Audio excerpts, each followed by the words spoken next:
Hey everyone, Doug Bender from DyeStat.com. Super excited that it's NCAA Indoor Championships week, and here we've got one of the stars of the whole season, and Ethan Strand, North Carolina, joining us for a DyeStat discussion. I would have to think, like, if people were going to vote on the Bowerman right now, you might actually get a lot of votes, and at this point in the season, like, maybe you've done the most impressive stuff. Ethan, thank you so much for giving me some of your time. Of course, I appreciate you having me on. I think we when I look at the Bowerman and stuff, I kind of look at, all right, what does it take to win that? And I think it's three things. If you can do three things, you have a good shot to win. It's win an NCAA championship, set a collegiate record, and then make a world team or make an Olympic team. So I think Yeah. those are the three things that you need to do. So I'm only one third of the way there. So Well, it's only March 10th. You have time to get those other things done as well. Uh, you obviously, for those people who, I don't know, maybe you've been in a cave, you don't know that Ethan broke the collegiate record in the 3,000 meters way back on December 7th when he ran 7:30.15 up in Boston, and then February 1st goes under 350 with collegiate record in the mile 3:48.32. I think the mile was a little bit more surprising than the 3,000, right? I mean, in terms of just that incredible number to pop up on the board. yeah, it's like obviously the 7:30 was like something we expected to break the collegiate record that day. With the mile, that wasn't really the intention.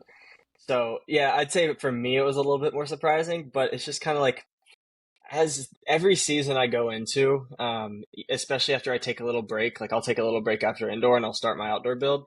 I just tend to feel so much stronger, even just every season. I can tell I'm building something, building that base. And every time I come into a new season, I come in with a little bit more confidence and a little bit more strength. So, looking back on it now, the 3:48 doesn't surprise me, but in the moment, it definitely did. Well, you had run 3:54 a year ago, so Mhm. I mean that was already a pretty high bar to go after. And then everyone just started crushing miles there for a while, and now it seems like nobody really wants to run that event this week, which is kind of odd. Like the 3,000 is super loaded. You and your teammate Mhm. Parker Wolfe are going to be in the 3,000. Why do you think it is? Well, I guess I could just ask you about your decision to just go 3,000 versus double, or just go into the mile. Like, how did that work out for you over the last couple of weeks? Yeah, the DMR 3K double was what I was going to do last year. I had a little injury coming into indoor season, so I didn't have a chance. I opened up super late, didn't have a chance to run a 3K. So like the only event I was qualified in individually was the mile, so we chose to do that. But the DMR 3K is a double that I've wanted to do forever. And I think we have a really solid team, and I think that's probably why you see some other guys scratching out of the mile as well, is because they think they have really solid teams and have a chance to win the DMR. Yeah. So no, it's exciting, and some people might be disappointed you're not gonna see a as stacked of a mile field, although it's still really really good. You're gonna see those battles in the DMR as well this year. So Yeah, the DMR certainly seems like it's becoming must see the must one of the must see events in the indoor championships. Um, you know, up until like December, I would think a lot of people I think had the idea that at UNC Parker is the guy, and you're just like the a little bit behind him, like on, mhm. on just like Yeah, the absolutely. the the heat index or whatever. But it seems like you've had such a breakout the last few months. How do you? I mean, you guys are neck and neck, obviously, right now. I don't know, Mhm. how you would choose between you even in the 3K coming up, but um, how has that? I know you're great friends and everything. How has that dynamic worked out for you, where you feel like, hey, I'm a guy who could not only do big things in college, maybe I'll make the U.S. team this summer. Like, who knows? Like, everything's on the table for you. Yeah, I mean, obviously, if you look back at results, I mean, yeah, that's kind of how it was. Parker was up here, and I was just a little bit below. I mean, I was making NCAA finals. He was winning NCAA championships. I made the Olympic trials final, and then he was top three. Um, so yeah, there was definitely, a little difference between us, but I think honestly, I got a lot stronger this fall. I don't know. I came into cross country a lot better, and I was really competing on the grass. And it's so in my mind, it was like, okay, if I'm doing this well on the grass, like I don't know what track's going to look like for me, just because track has always been a stronger. I've always Yeah. been better on the track at the little shorter events. So when I was actually competing with the top guys in the NCAA on the grass, I mean, I just came in with an open mind, and then the DMR or the 3K in December kind of just opened my eyes, I guess, to what I was capable of. So I just kind of take that and ran with it. So Yeah. Yeah. Well, it's exciting. absolutely exciting. Let me see if I can. I'd like to ask you about growing up in Alabama, going to Mm-hmm. Vestavia Hills. I think you won. I just tried to count them. I think you won 12 state titles on the track if you include a 4x4 that I noticed in there. Does that sound like the right number? Roughly, I think I won a little bit more. I won. I Okay. know I won 8 my senior year. 8 your senior year. Okay, and Over my last 2 track seasons, I went. We did the quadruple, yeah, yeah, the which was a lot of quadruple fun. like But several years in a row, which was incredible. Oh, maybe I wasn't even looking at um, maybe 8, 16, let's 32 see. several years in a row, right? Yeah, so I won 8. Obviously, junior year we got a little interrupted with COVID. My sophomore year outdoor, I won the 3, so 32, 16, 8, and then I did that for indoor and outdoor my senior year. Okay. Freshman year, I just won the mile in 32.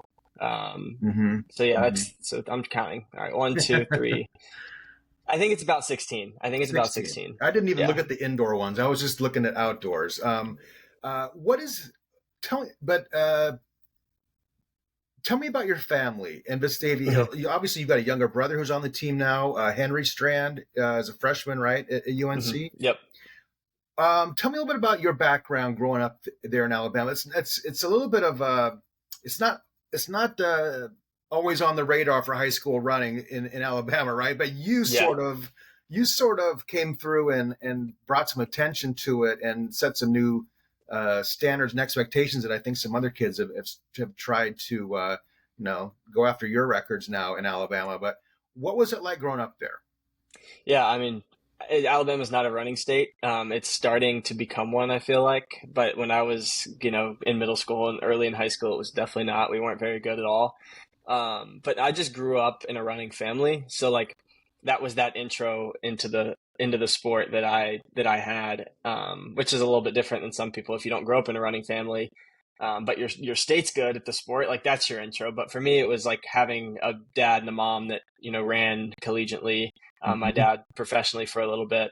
So yeah, I mean, just growing up at the sport, my dad's partnered of a running store, so being involved in the running community at all times, really just like I just fell in love with the sport pretty early. Yeah. Uh, and And then just again, by the time you Alabama. get to high school, you could look around and go, I own this place for the next 4 years. Like I'm going to win everything in Class 7A here in Alabama.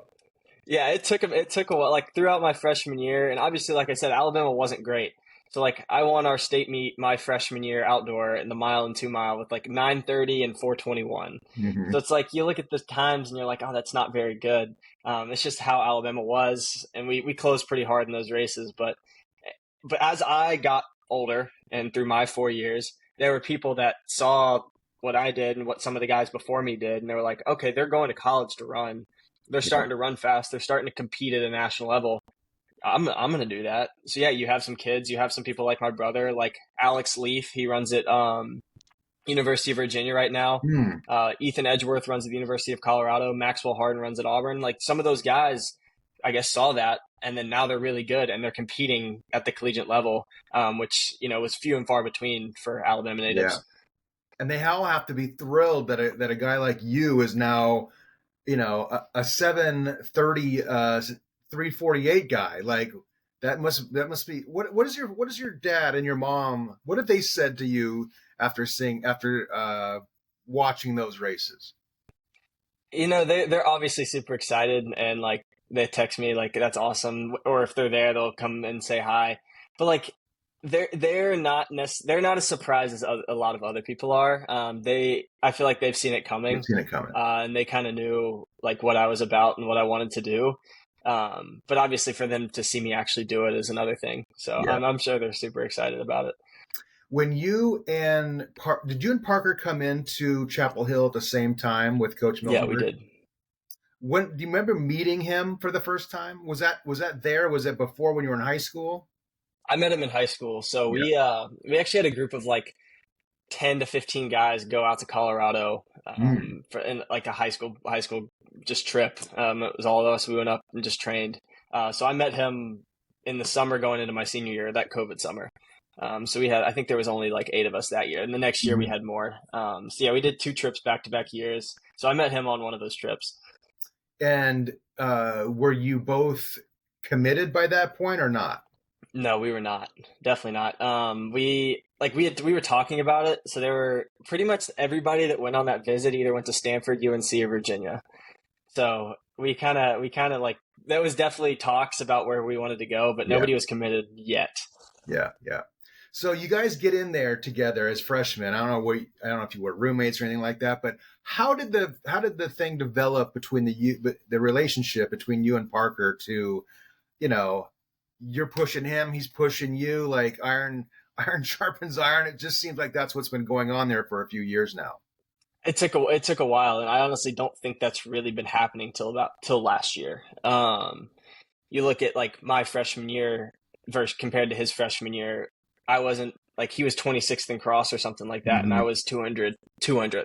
So it's like there was a very big disparity between like our fitness levels, and it took me a few years to kind of catch up to where I was able to actually train and like, do workouts with him. So yeah, just recently, like late last year, where we actually were able to get on the track and do a lot of sessions together, that I think's definitely helped me, and I think it's helped him as well. Yeah, But yeah, that's just a recent addition. Just like the actual like training aspect of things. yeah, yeah.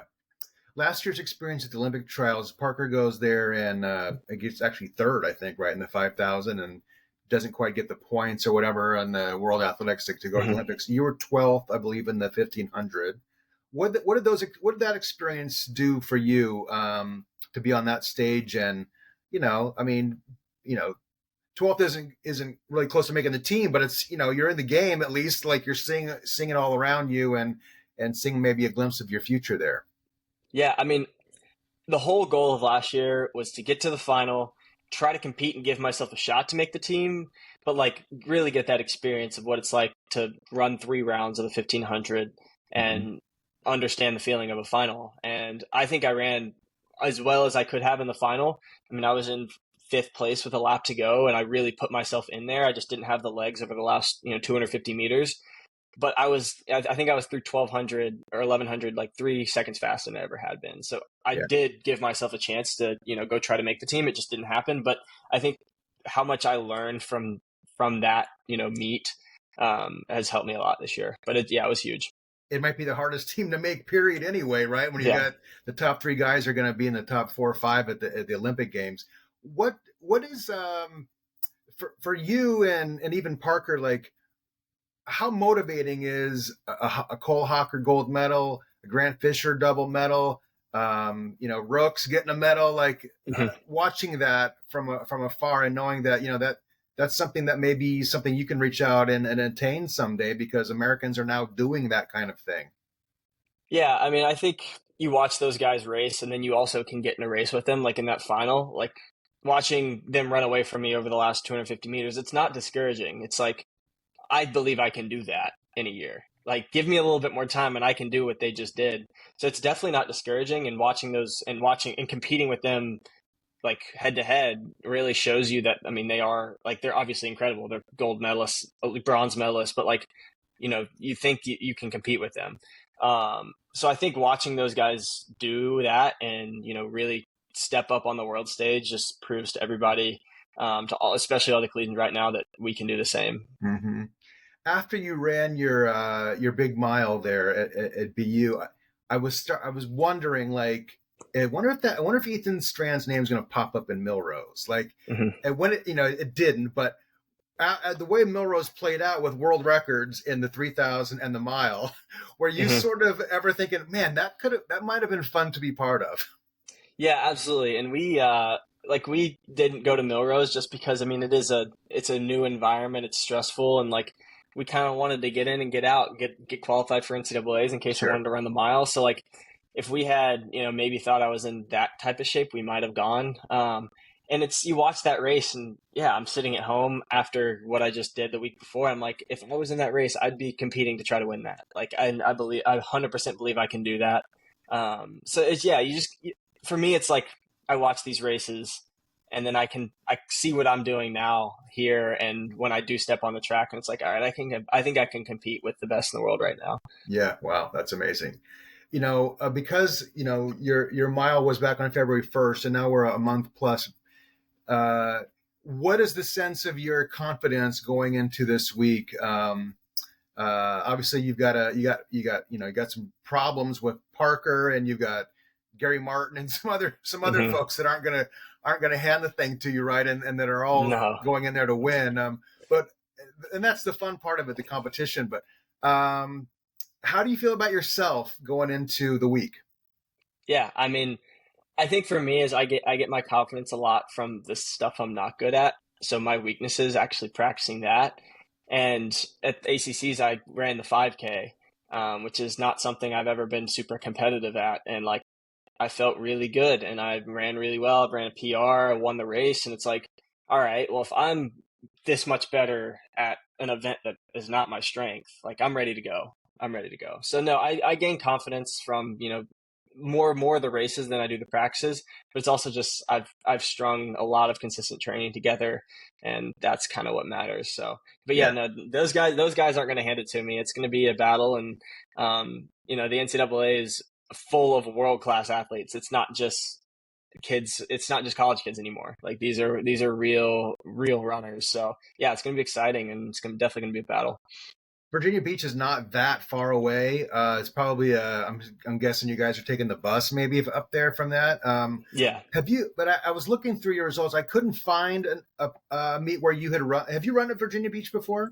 So I ran two races there my senior year in high school. I Hmm. ran when the Adidas Indoor Nationals was there. I ran the mile, and then I ran a 4x4. So I see. I see. But it's uh, close enough. Does it feel almost like, hey, we're gonna count this as like almost like a home meet because it's not that far away. yeah, I mean the only time we've ever bussed to nationals was last year during cross up to Charlottesville, because that's pretty close. So yeah, I mean definitely feels a little bit more like home, and I think the not having to like fly across the country to go run is going to help us. So Yeah, yeah. Do you have still? This is, I think, your senior year of indoor track, but do you still have two outdoor tracks available to you?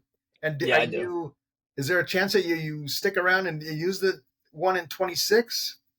I mean, it's possible. Obviously, I've said this before. It's like I definitely want to like kind of focus on like what I'm doing now versus looking at like Yeah, what the opportunities might look like over the summer to go pro and become a professional.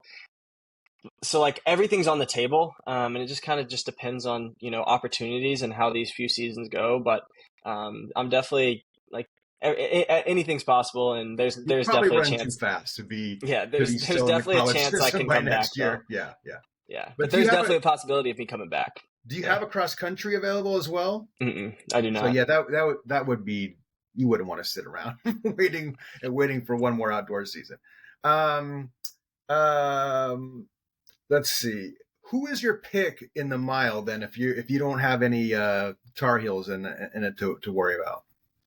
Yeah, I mean, I think the safe bet you got to go Nathan Green. Yeah, right. I mean, he's a 1500 NCAA champ, and yeah, he's gonna be tough to beat. That's for sure. Um, what are some of the things you're thinking about this week in order to just get dialed in, prepared? Like, what do you do now that you've got 4 or 5 days left to just kind of like wait on it? Honestly, I try not to think about it too much. Go about my day, run like normal, play some Xbox, watch Netflix. Just try not to honestly like thinking about the race and really trying to dive deep into like strategy and stuff like that 3 or 4 days before. And all it does is waste energy. So yeah, I'm just trying to stay relaxed, calm, not think about it too much. Once it gets closer, then I'll start thinking about it more. Can you and Parker calm each other down, or do you end up more often exciting one another about what's coming? Honestly, I think knowing that there's another person in the race. I mean, I have two teammates in that 3K. Just like having two teammates in the 3K definitely is a calming factor. It's like, all right, there's other. I got guys that Yeah, I train with every day on the standing on the line. It almost feels like a cross country race. So I think having two teammates in there is going to be super cool. And no, it's not gonna like amp me up, but I think I need to be calm to have my best race. So. yeah, yeah. I happened to go down to Crater High School here in Oregon Hmm. Saturday to meet up with the two boys that ran sub four there, and they're excited about being, hey, maybe we'll go down in history as two of the best teammates, in Hmm. high school. And it kind of occurs to me that some some may regard you and Parker in that same vein as two of the best college teammates by the time you're Hmm. done. Is that something that you think about, or that might be a nice legacy to leave when you guys do move on? Yeah, absolutely. I mean, I think it would be hard to not look at us two as teammates and think about that. I mean, the only other two people that I can think like just recently is Cole and Cooper, Yeah, who are really, really good. So, no, I think it's awesome to have another teammate who is as good as me, if not better in some instances. So, it's yeah, I mean, definitely. Cole and Cooper have sort of glued themselves to one another, going even past Oregon, training together. Do you see a future that includes Parker in your circle? Definitely, definitely. Yeah, I think as I decide what I want to do next after college, it's definitely gonna consider like he is. I'm gonna consider what he's doing as well, 100%. yeah, yeah, yeah. Okay, okay. All right, I think I'm going to start wrapping it up, but I, encourage everyone to check out. Was it on ESPN Plus, the NCAA Indoor Championships this weekend? I'm going to be headed over there on Thursday. Can't wait to see it in person. Ethan Strand is in the 3000 and the DMR, and one of the top athletes in the country this year. Ethan, I'm so excited that you were able to say yes to this and give us a little bit of your time. Congratulations on everything you've done, and good luck this weekend in Virginia Beach. Yeah, thank you. I appreciate it.